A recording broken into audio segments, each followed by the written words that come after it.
Hello my lovely little weasels, are you looking for a Warframe that is gonna buff up any single weapon that you can possibly imagine in Warframe?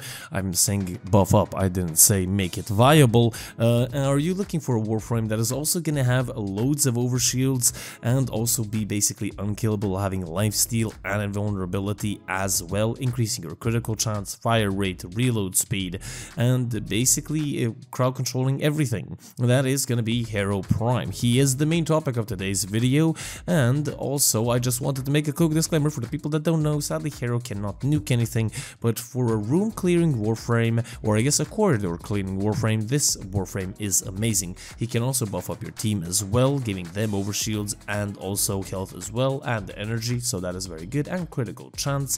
But without any further delays, his passive is going to be that he has 200% overshield capacity, and also 100% of his energy is filled up at spawn.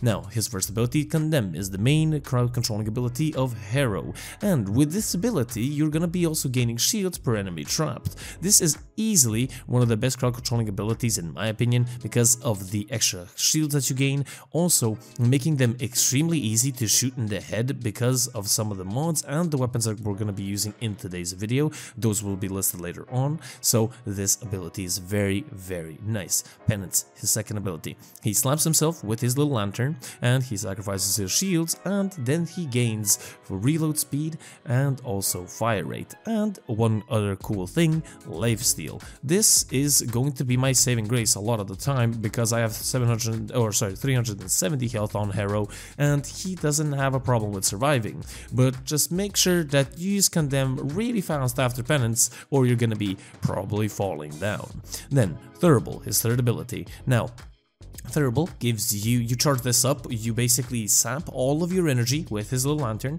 and then you will gain a certain, you'll see that little number right there, probably on the screen, and once you charge it up, you can quit it at any moment, and then per kill, you're gonna get that amount of energy, and also it is gonna get multiplied per head, so this is your main energy ability. Now, this ability can be changed out for, of course, Nourish, yes, giving us viral, and also energy, so it's basically doing the same thing as this ability. It's just you're losing the guaranteed chance of energy in this situation when you use Nourish.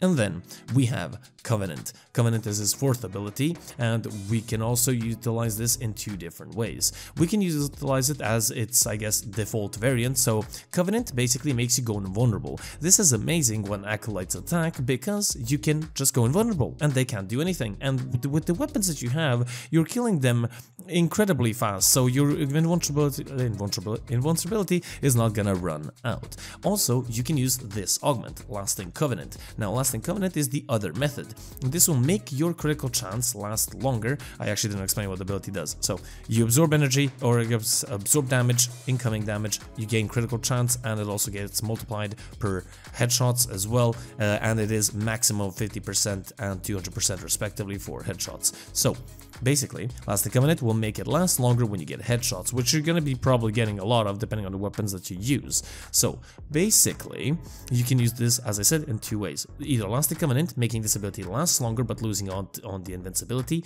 or having the invincibility but losing out on the critical chance. But what you're not gonna be losing out on is on this amazing Hero build. Now, I put a Forma on my Hero, so just ignore the red numbers, look at the pink numbers on the little side right there. If you don't have the primed mods and or Umbral mod in this case, use the base variants. It does not matter, it is going to be less effective, of course, but keep that in mind. Now, as you might not see, I don't really have Prime Sure-Footed. That is sort of because I don't have an Umbral Forma, but Umbral Intensify, Blind Rage is going to be for power strength, also power drift. We do have Arcane Fury and Rage buffing up our weapons, Fury melee, and then Aura Rage is going to buff up our primaries respectively. Honestly, you can use whatever you want in the Arcanes. I use these two because I want to buff my melees and also my primaries, but you can honestly use whatever you want. Streamline for efficiency, Prime Flow for energy, we have Stretch for range, Adaptation for that extra little bit of survivability, Crystal Projection for extra armor reduction redirection because most of my enemies are going to be affected by corrosive because of my weapons, primary redirection, and that is basically it. As I said, instead of his third ability, you can put Nourish in one of the builds, and the build is pretty much not going to change one bit. If you're going to put in Lasting Covenant, put it instead of Streamline, and that's basically it. Now, let's cover the weapons and what and how you're supposed to play him. Now, first of all, I also forgot to say, I have only one Archon shard on him, and it's a yellow one that gives me 25% casting speed, and that's basically it. I have nothing else. So, yeah, we covered that. How to play him. Basically, activate your Thurible at the beginning of the game, and then gain yourself energy, and then start killing stuff, and that's basically it. And just to cast your first ability to keep up your shields, sacrifice your shields, either when you're not invulnerable with your fourth, or you are, it doesn't really matter, but also having the critical chance is going to be pretty good. And then activating your fourth, rinsing and repeating, and doing that over and over and over again. Now, one of the most important things is you have to keep in mind, Hero doesn't turn shit weapons into really good weapons. He makes really good weapons even more better weapons, I guess. So let's cover the first loadout that you might have seen at the beginning of the video, and that was the Burston Incarnate. Now, this is the Burston Incarnate build. I will not be covering the full versions and everything at the moment here because it's gonna make the video 20 minutes long, so this is just the build right here. This is what I use. And then, of course, for our secondary, we have the Lex Incarnate. This is my main damage dealer against Acolytes, but as you might have seen earlier on, the Burston shreds through enemies. We do have one more very important thing, but that is going to be at the end. And then the melee weapon that I use throughout the gameplay is the Cronin Prime. This is it. It just changes out depending if I'm using Condition Overload or not. So this is my Condition Overload build that I use, and basically just change out Condition Overload and Blood Rush for Prime Surefooted, Prime Pressure Point, and also Sacrificial Steel, and there you go. You basically have just a basic damage build. Now, the second loadout that you might have seen also is the Nataruk, which is very good because you can spam this bow incredibly fast with this, and also the Prisma Angstrom Incarnate, of course. This is the build for each of those. You might have seen it. You're seeing the Angstrom now, and then we're going to be moving on to the third and final loadout that I actually used was the Phantasma and the Nucor. Now, what the funny thing is here that you might not know, the Phantasma is not a critical weapon. I have no critical mods on it. It is not made for critical chance, and Hero's buff is really, really good that actually I start getting red crits with the Phantasma at some certain point, so keep that in mind.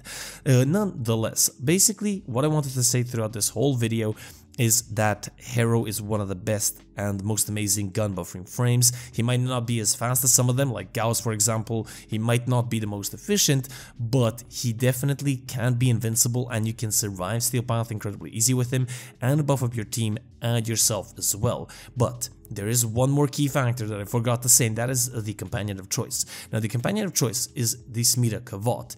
Now, her charm buff, this is the build on the screen right now. Sorry, I forgot to say, there you go. Now, her charm buff can buff our critical chance, which is very, very good, basically giving us red crits even when we're not inside of our fourth ability. But what we want is Reinforced Bond. Now, Reinforced Bond is one of those very good mods that is going to increase our fire rate depending on, of course, the companion's overshields. Now, with our link redirection with Hero, she has the Smita Kavod 2100 overshields, giving us an extra additional 60% increased fire rate. And we also have Tenacious Bond giving us a critical damage multiplier, a flat one of 1.2 times. So with this build and with the Smita Kavod, you can use a Draza Kavod with the Cat's Eye, but I honestly love the Smita more because of the resources. But if you use this, I think you're pretty much set to fully dominate Steel Path and not worry about it. Just find yourself a corridor, shred through the enemies, and you basically won Warframe. Hope you guys enjoyed. If you guys did, I do hope you leave a like, a comment if you're interested. I'm interested in the build, what you guys think, and do subscribe for more content. It's been your lovely host, the Gaming Weasel. Do check out my other channel, Papa Weasel. I'm keeping that in the description down below. That's for Panel World and stuff. So yeah, hope you guys enjoyed. Love all of you, and this has been the Gaming Weasel, over and out.